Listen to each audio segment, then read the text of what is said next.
Carrie, when I pull up the slide, I can't. Thank you. So if you can keep an eye on people. Yes, I'm admitting people right now. They should be joining shortly. Okay, great. Let me pull up the slide. Welcome everybody to our Health Council Talks.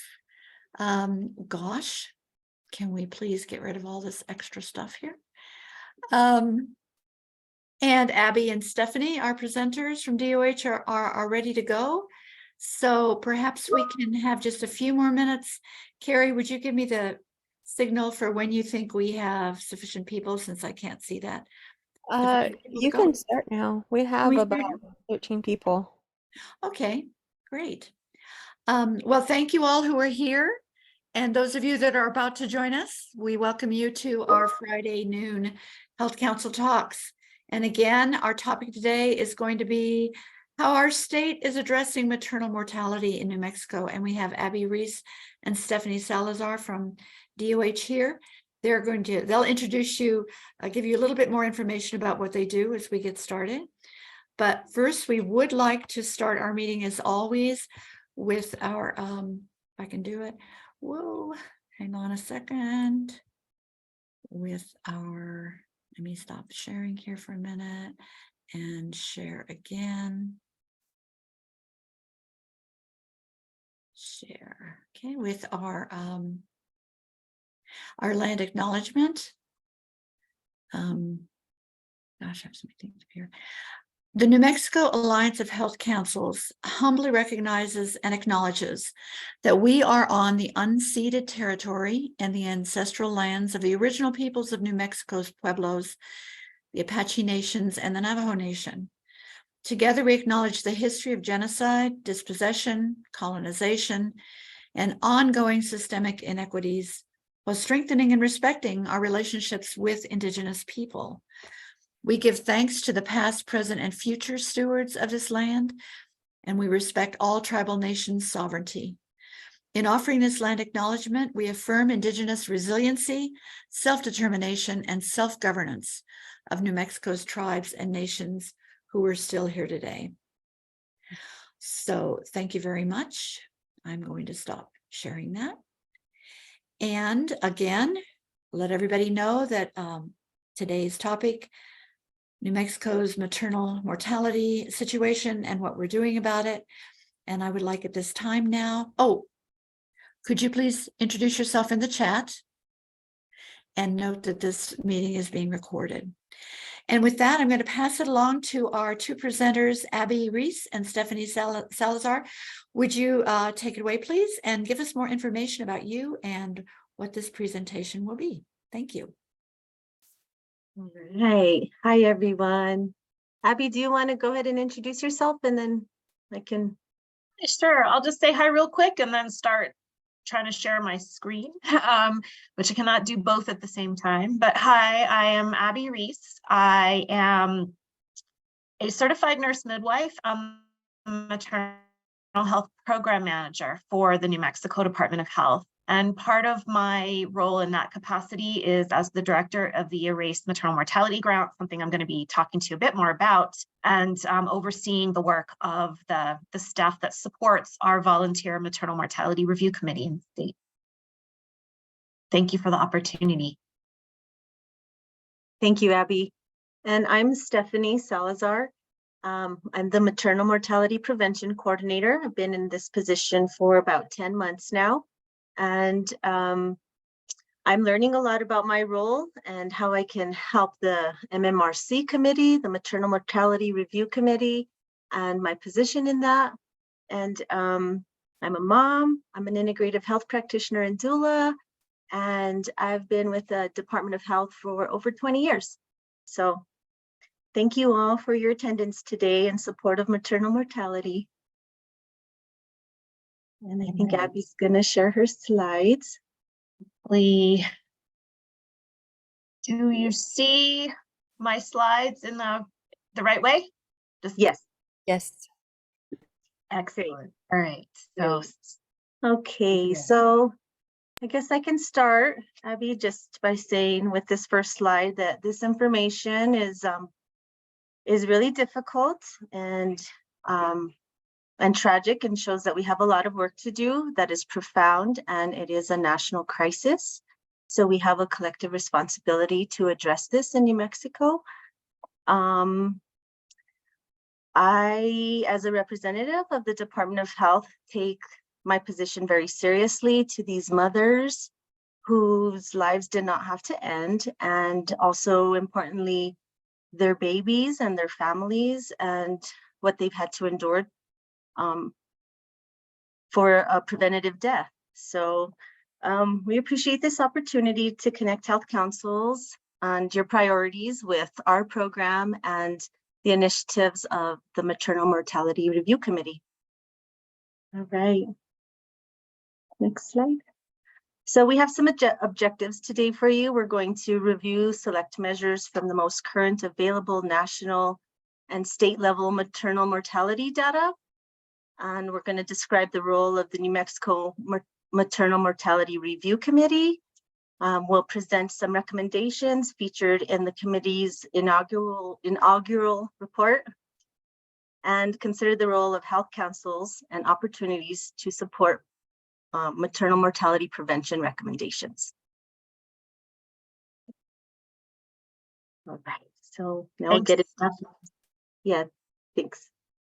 Yeah, so I want to take the opportunity, because as Stephanie already flagged, this is an incredibly difficult topic. And we're going to be sharing some very concerning data with you about a serious problem. But I really want to make sure that we ground this conversation in the protective and transformative maternal health work that is happening in New Mexico communities, that always happens in New Mexico communities, and that hopefully the health councils are engaged with and maybe even can help us to better connect to. But we do know that frontline work here is community-led, it's grounded in culture, it is responsive to local needs and conditions in New Mexico communities. It's informed by evidence which is community defined, evidence which is experiential, and evidence that comes from published research.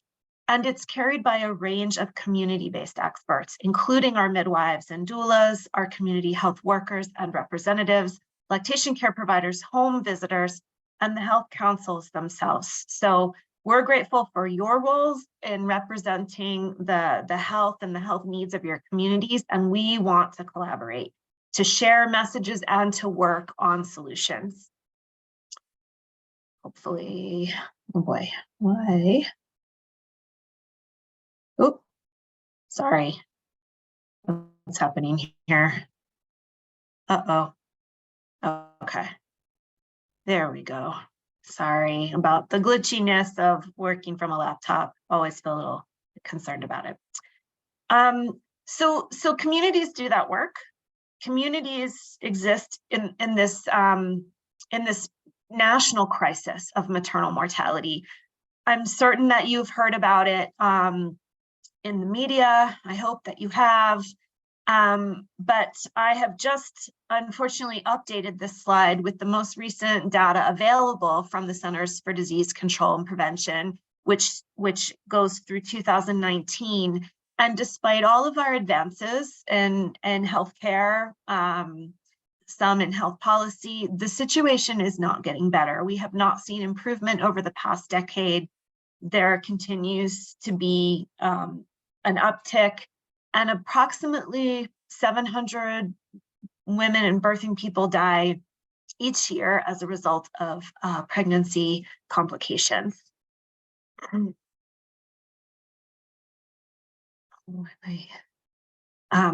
Also, significant disparities by race and ethnicity persist in this country.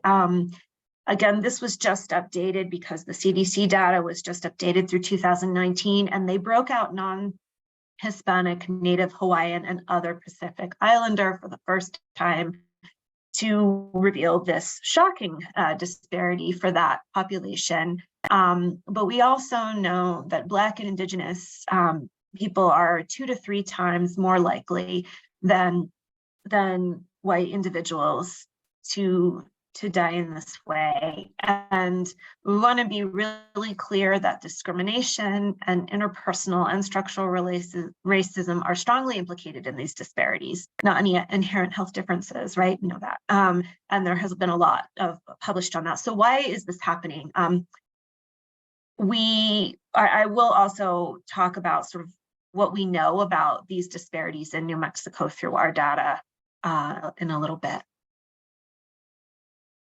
So as part of our response to this reality, New Mexico is engaged in the Erase Maternal Mortality National Network. We are one of the states funded by the CDC through Erase, which stands for Enhancing Reviews and Surveillance to Eliminate Maternal Mortality. And that gives us some resources to do maternal mortality review and engage in around the crafting of recommendations to prevent it within our own state, and also puts us in a national conversation and technical assistance relationship with the CDC and other states that are trying to take this on. So the Maternal Mortality Review Committee is the vehicle we have to take a close look at what is happening in our state. And this committee is made up by volunteers who provide diverse multidisciplinary expertise to review each death that occurs during pregnancy or within 1 year of a pregnancy to a New Mexico resident to determine a few things.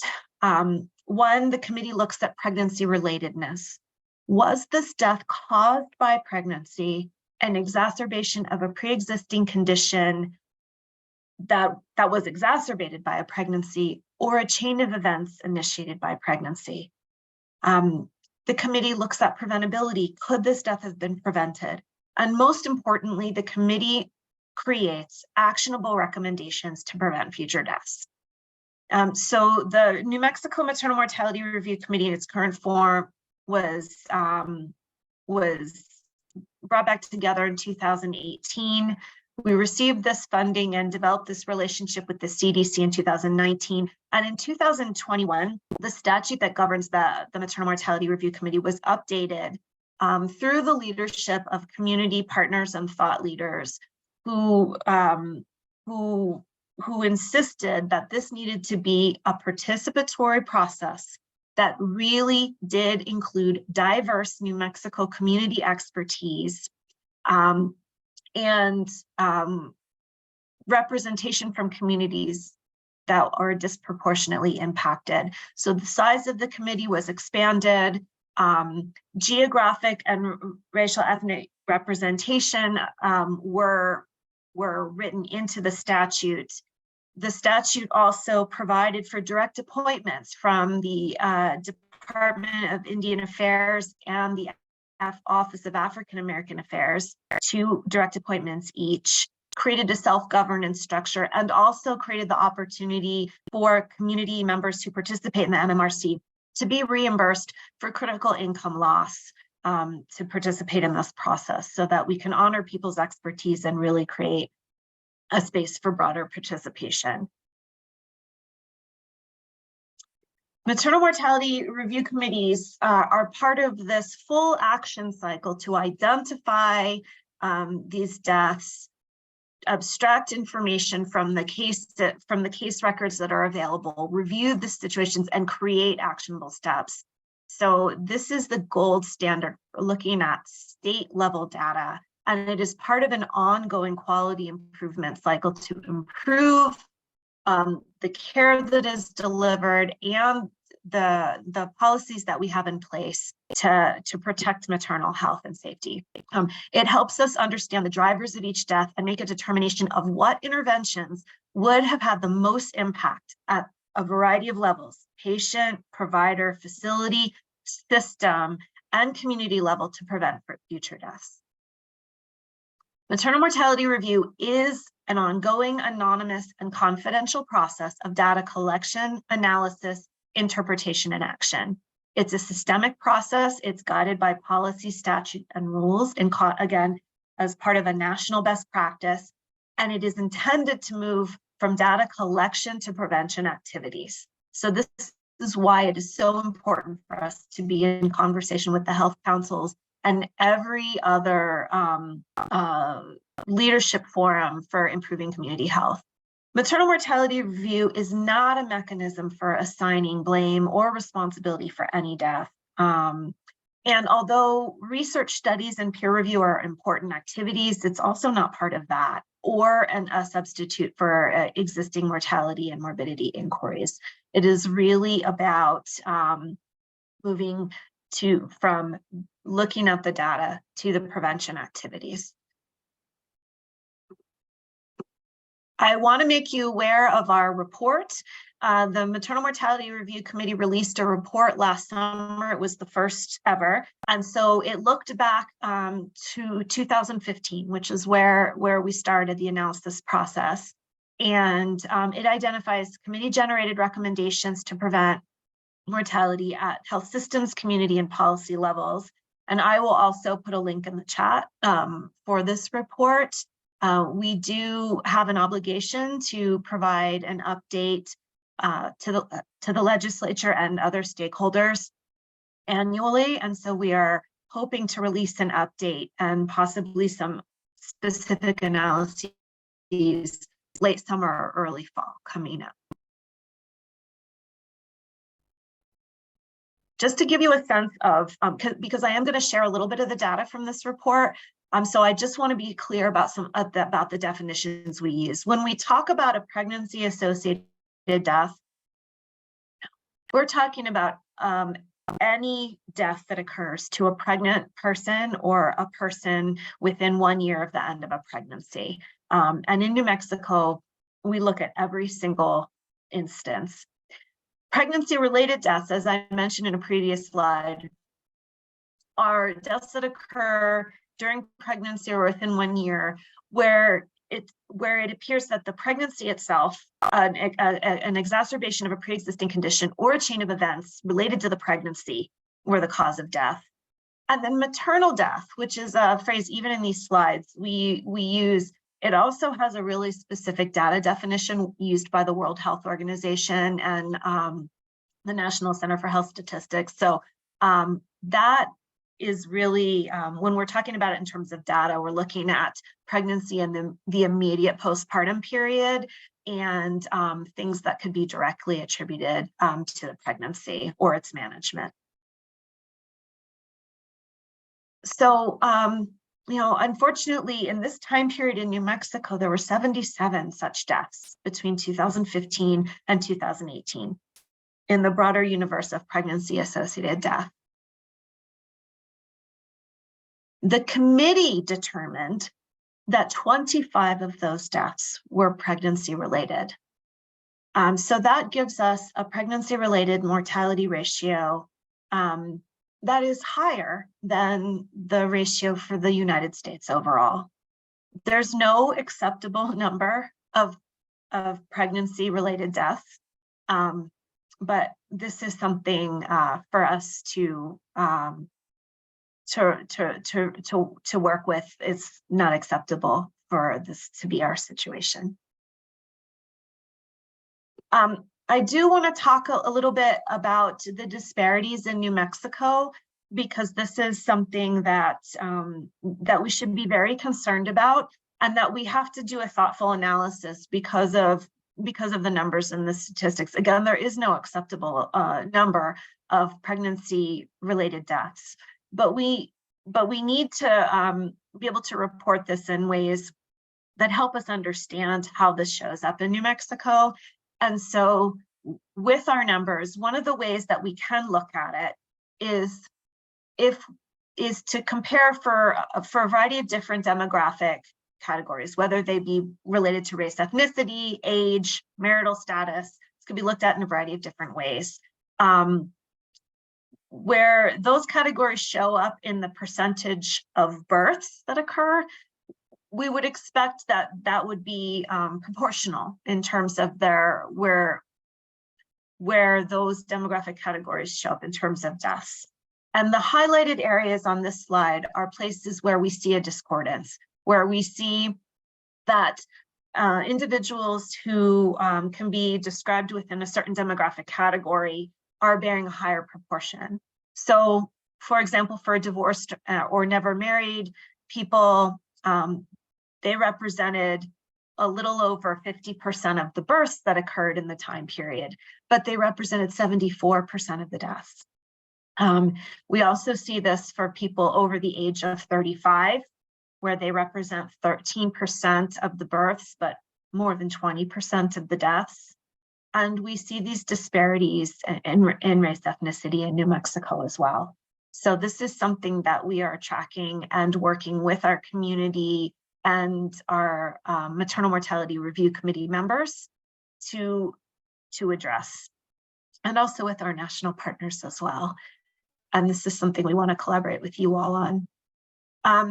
In terms of the contributing factors related to a death, it's important for you to know that mental health conditions and substance use disorder were tremendous contributors to the death. There are certain things that the CDC asked us to look at: mental health conditions, substance use disorder, and obesity, which sometimes can be implicated in clinical conditions during pregnancy. That wasn't really a very significant factor in the cases that were reviewed or in the stories that were reviewed by our committee, but mental health conditions and substance use disorders are a strong contributor. In terms of pregnancy relatedness overall, it's a little more than a third of the cases.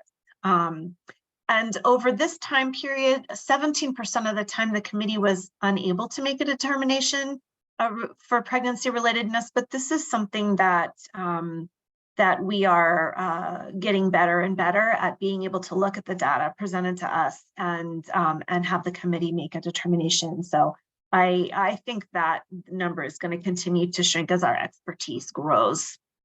And we are also getting ready to add informant interviews to our process, and that's going to give us tremendous insight into the experiences of people who have passed away, either through the opportunity to engage perhaps with someone who is involved in their care, but also with family members and personal contacts who might be able to tell us what was happening and what were the missed opportunities to keep this person safe.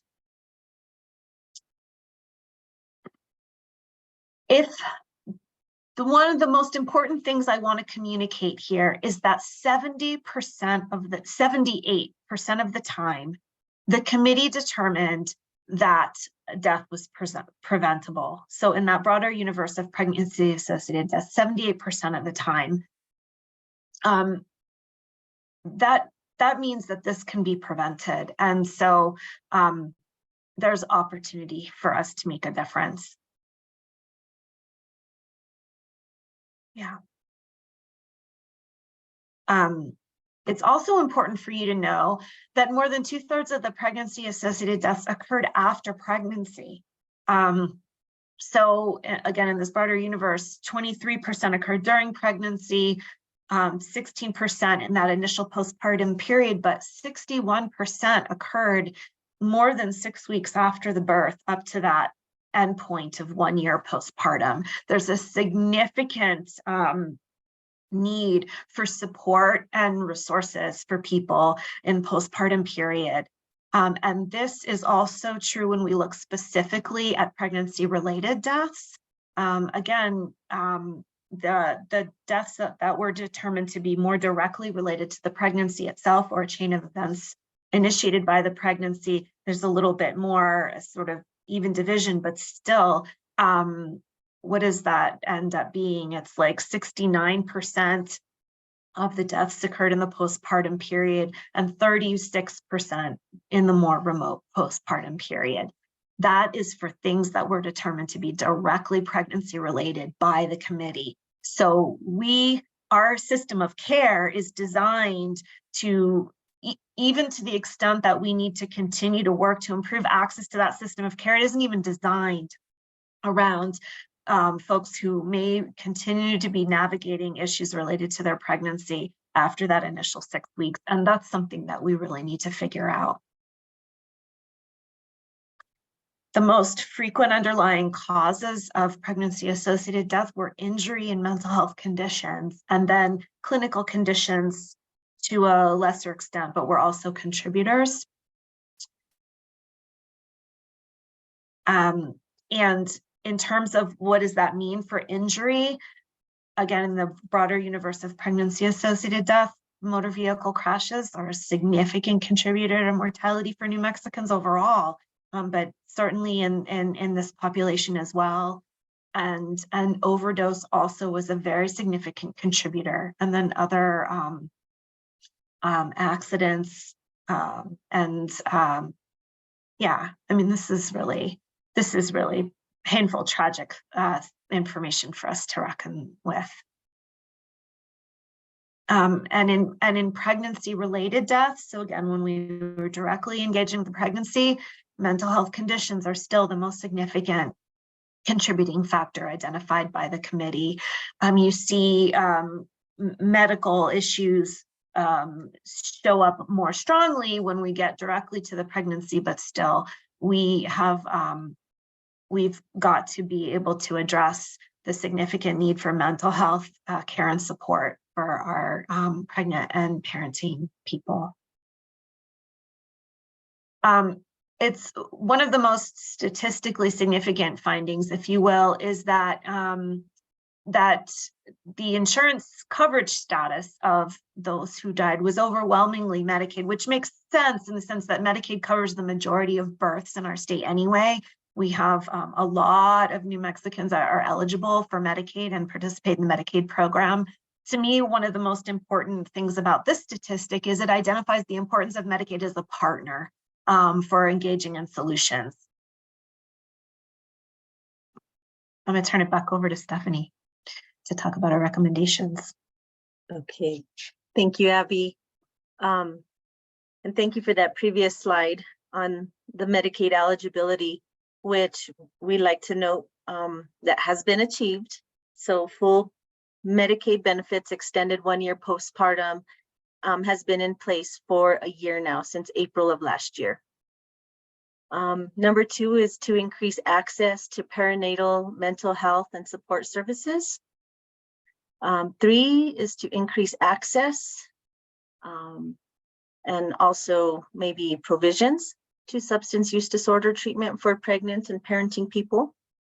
Number 4, increase resources for care coordination among perinatal mental health and substance abuse treatment providers.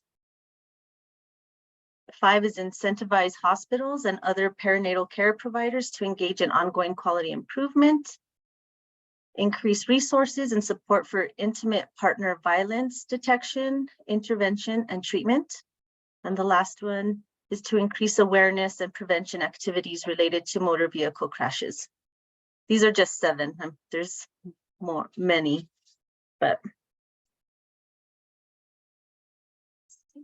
Do you have anything else to add to that, Abby?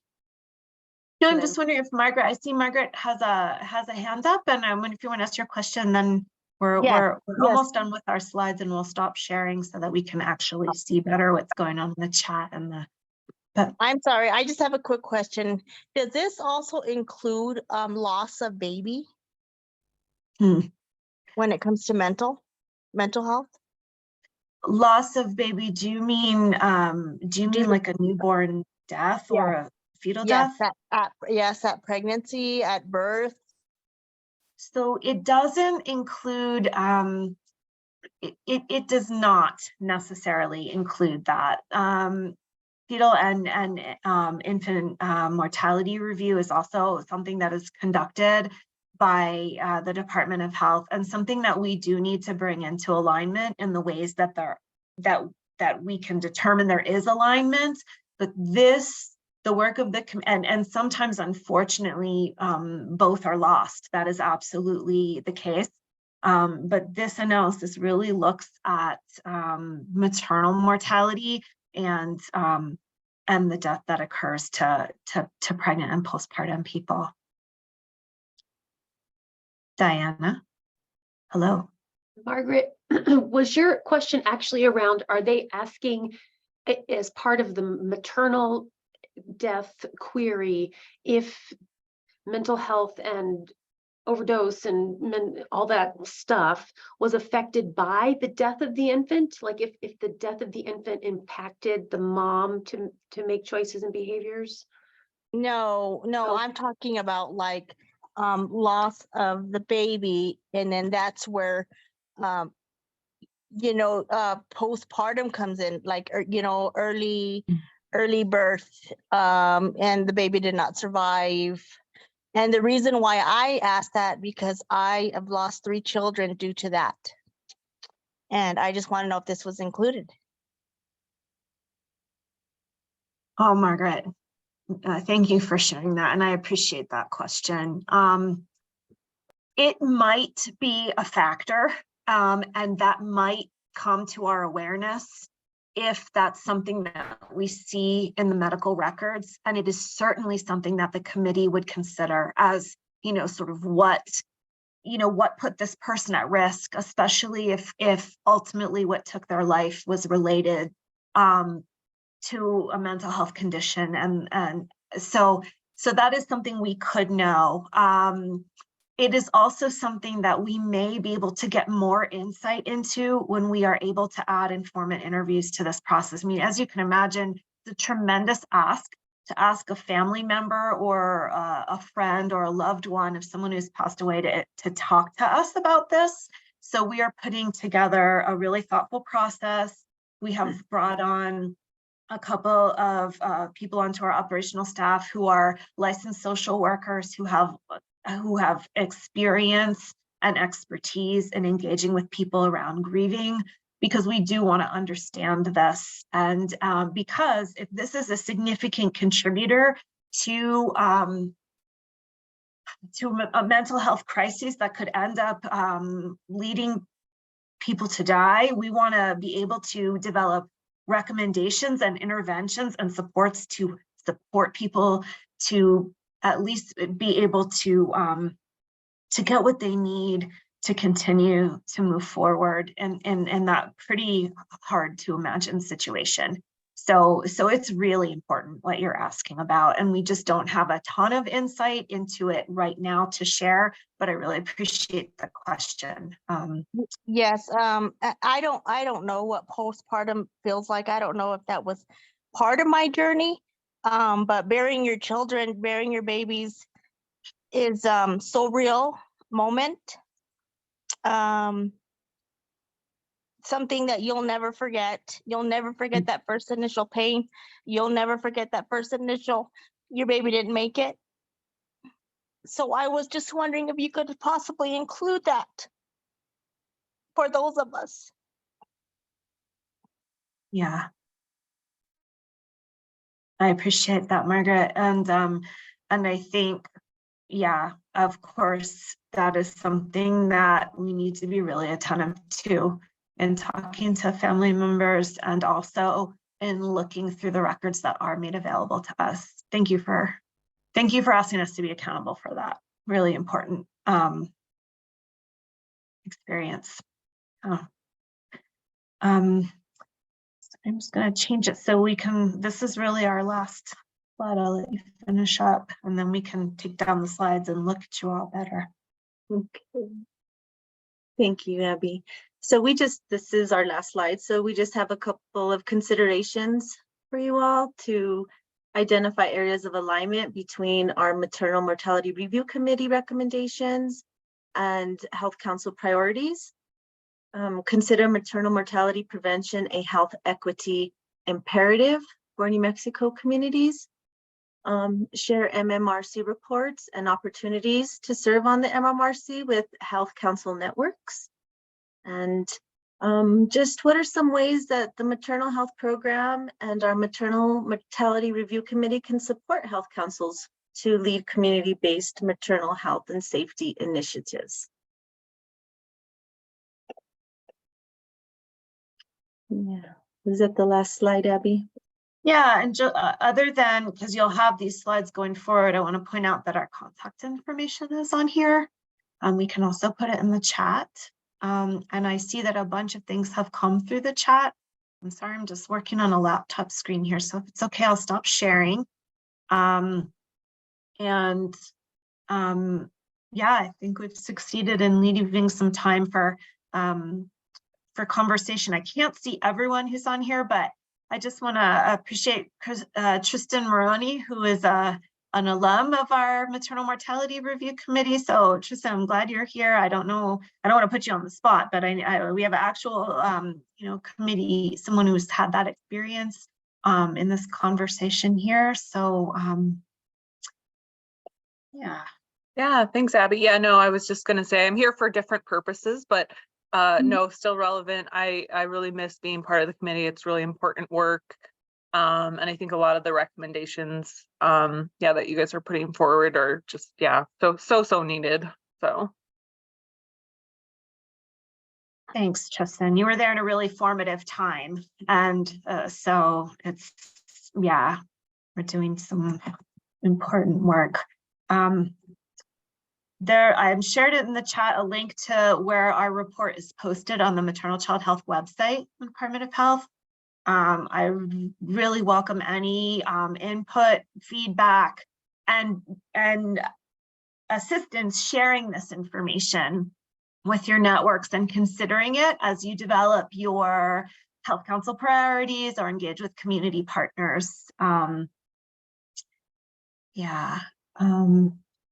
gonna try to go up here and, I think some of this, okay, great. Folks are introducing themselves. Okay. Thanks, Diana. Okay, good. Let me just see. Yes. Great, Diana, I just want to appreciate your comment about the local community health assessments and plans aligning quite appropriately with the mental health substance misuse focus. Thank you for highlighting that for us. And also, again, I think that's so important. And of course, that's on the radar at the community level. One of the things we want to make sure is that that this particular angle of this experience of during pregnancy and postpartum is one of the things we're taking into account when we, that we not silo our considerations, because this is a really big impact on New Mexico families. And this is one of the places it shows up. So, so when we can sort of bring all those threads together, that's really important for us, and sometimes requires really specific thoughts about resources and opportunities for treatment. So I'm glad that that's there, and we want to be able to sort of continue to be in alignment about that. And Abby, you have whoever's on the iPhone has their hand raised. Go ahead. Hi, Abby. This is Geraldine with the Alliance. So sorry I'm joining by phone today. But I just wanted to first say thank you to Margaret for being so vulnerable on this call. I teared up just a bit hearing about your story and sending you hugs and love today. And for sure, this is definitely a difficult topic. But just thinking about too, in relation to Diana's comment about kind of the community health improvement plans right now, and at least for tribal health councils, what we are seeing is priorities around diabetes prevention, and thinking about the recommendations you listed, if gestational diabetes is part of the priority, and just thinking about just its relation to maternal mortality. So I just wanted to note that, because at least with our tribal health councils, I think that's like very common across the board right now. Thank you for noting that, right? And again, risk factors for diabetes across the lifespan really matter. Also, sometimes, gestational diabetes, although it can resolve postpartum, can be a real opportunity for someone if they're able to have good guidance and support, to really sort of manage some risk factors for developing diabetes. Or for developing a type 2 diabetes that's going to resume or linger after the postpartum period. So again, sometimes this is just an important moment to be in relationship with people about their health, and also remember that that it's part of a life continuum where this information about the postpartum period beyond the initial 6 weeks is really something that we have to reckon with. I think people don't just it's all done and then they're it's like people really need ongoing care and support, and it makes sense. Why wouldn't that be the case? Absolutely. And I was also going to note in relation to that, with the local level planning and assessment that's happening now, I think tribes also had mentioned you can't talk about diabetes without talking about kidney failure and kidney issues.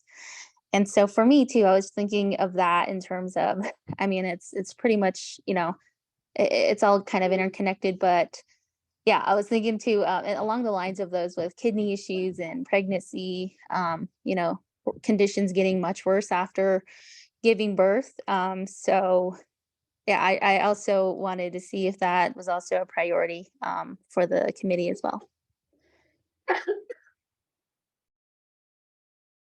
I mean, I think the priority for the committee is addressing anything that really shows up as a pattern, as a significant contributor.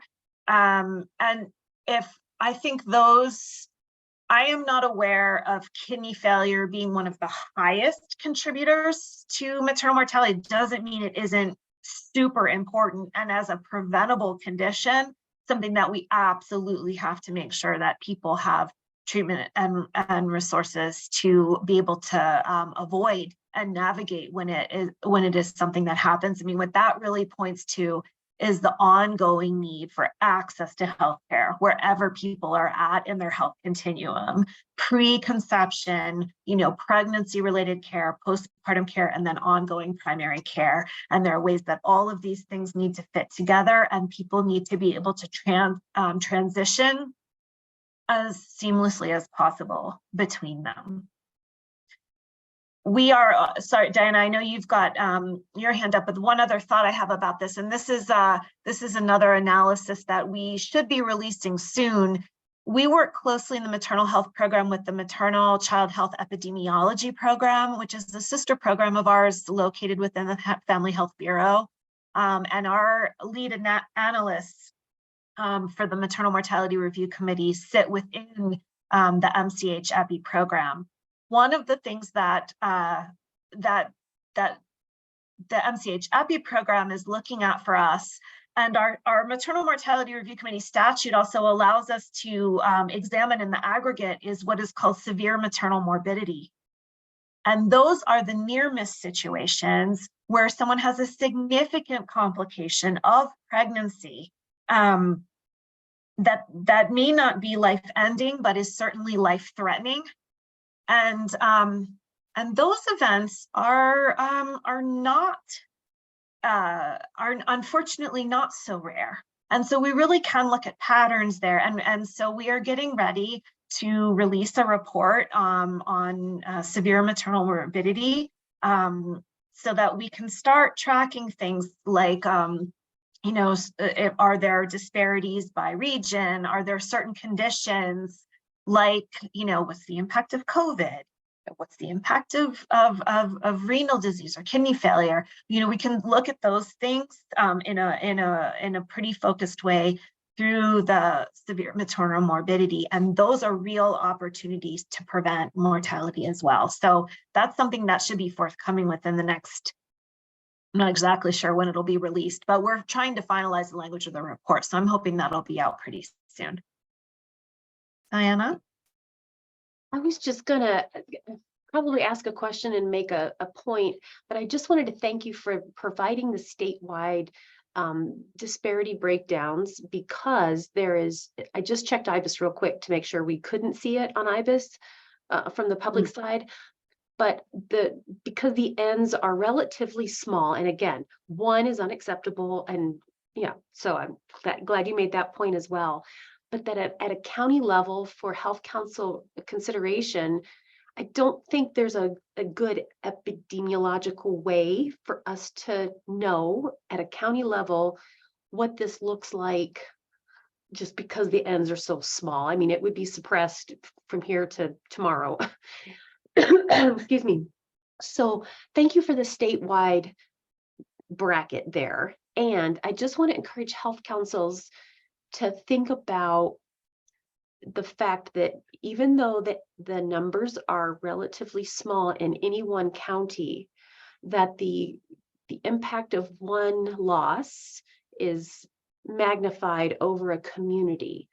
And so even if it's one or two, which is still unacceptable, especially in ethnic groups that are less represented in a larger population, that it's felt in a more magnified way, because you can feel how unfair it is if even one or two out of 5 people of an ethnic minority, it just hits harder, and it's really, I mean, it's all difficult, but there's not a good data way for us to analyze this at the county level.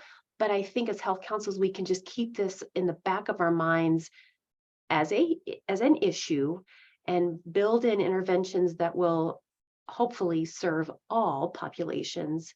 But I don't know if there's a strategic way to address the health disparity piece of it, the equity piece of it, because it is so individual, but yet we're couched in communities. I am really rambling here, but I hope I'm making some sort of sense, because I know that we're going to get requests for this data, and I don't know that we can provide anything that's super useful or meaningful from the state side. I'm not saying we can't, I'm just saying it's probably not the most respectful thing to do. Diana, I really appreciate what you're trying to wrestle with. We get in this like conversation that you're saying impossible things about the numbers are too small. Like that is just like that phrase already. There's nowhere to go with that thought. It's not useful. And I think the important messages about New Mexico are that we are not different. We want to be different in all sorts of powerful ways. And one of the reasons why we start off talking about sort of community strengths is that those are real here. We have the resources, we have the community knowledge, and we have people doing community level work and serving as thought leaders in our communities to increase health and birth equity. I'm fully convinced of that and committed to that. But we don't need to go looking around for the information that proves that something different is happening here, because the disparities are real here too. And we don't have to sort of like, you know, we know enough to know that.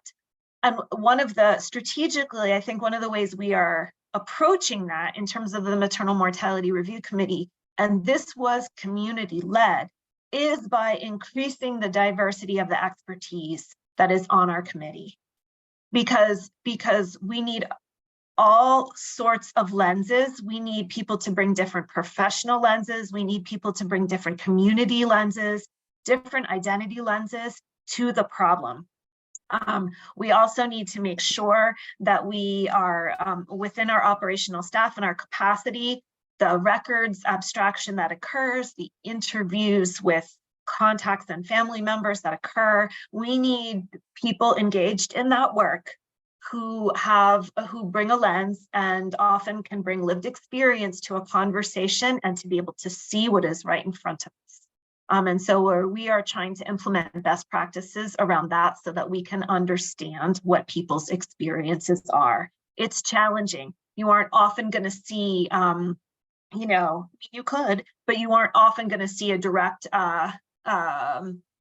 discriminatory experience documented in, you know, in print, in readable font, in a medical record. I mean, again, sometimes you could, but we also need to be able to interpret what are the signs. And by having people with expertise and lived experience directly involved in the conversation, that's strategically how we approach this. Because again, the bottom line is the generation of recommendations to stop this from occurring. So those are the voices we need in the conversation, and that's how we're taking it on. Melissa, I see you have your hand up. Hi, my name is Melissa Bernardi, and I'm with Health Action New Mexico. We primarily are a public policy advocacy organization. My question was related to the slide where you were talking about maternal deaths that were considered preventable. I was wondering if there's a definition, whether a lay definition or a clinical definition for preventable. And also in the report, is there any demographic data breaking down that statistic? That is a good question. Because again, this is one of the heaviest pieces of information I believe we generate, like 78% preventability. Let's do it. I do not believe that the report breaks down preventability demographically. That was the second piece of what you said, right? I don't think we have that. And the definition of preventability is, again, I don't know the exact language, but it's basically if there was at least some chance of taking an action that would have led to a different income. So it's not a very, how do I want to say? It's a definition that it's a judgment call, right? And that is what's different about, that is the unique contribution of the Maternal Mortality Review Committee. There isn't like a correct answer, it's an assessment. And so the committee members really look to see if there's any chance of a different outcome, if anything had been determined either at an individual interaction level or at a system level or at a policy level that could have led to a different outcome. Tristan, do you have anything to add to that as someone who, I don't want to put you on the spot. No, it's fine. I was answer that question. Yeah, I was going to speak up, and I agree. I think that's probably the hardest part about it with all of these deaths is really trying to decide with the information you have if it's preventable from a medical perspective and, you know, all of these different kind of diverse entities. So yeah, it's definitely a hard one in general. I feel like that's a lot of what the committee spends a lot of time discussing. If it is preventable, I probably leaned a little heavier to preventable, maybe because I just believe in it so much. But yeah, I think it's just a hard one to really get at in that data. Yeah, and you know, another interesting thing that we really wrestle with in our committee is pregnancy relatedness. The CDC is concerned about pregnancy relatedness. So the CDC is tracking the data related to cases where that determination is made. But how to know that for certain? Sometimes it's quite obvious, and sometimes it really is a discernment. But wherever there's an opportunity, you know, to consider, again, this issue of the chain of events initiated by pregnancy, there's so many different factors that could feed into that. And I think we are really hoping that informant interviews, which is a best practice, that is still young in terms of the national context of maternal mortality review, but there are some states who have already implemented this, is a real opportunity for us to get sort of more nuanced information about people's experience that can help us have more confidence about how we answer that question. But our committee is really determined that they want to look at the entire universe of pregnancy-associated death because they want to look at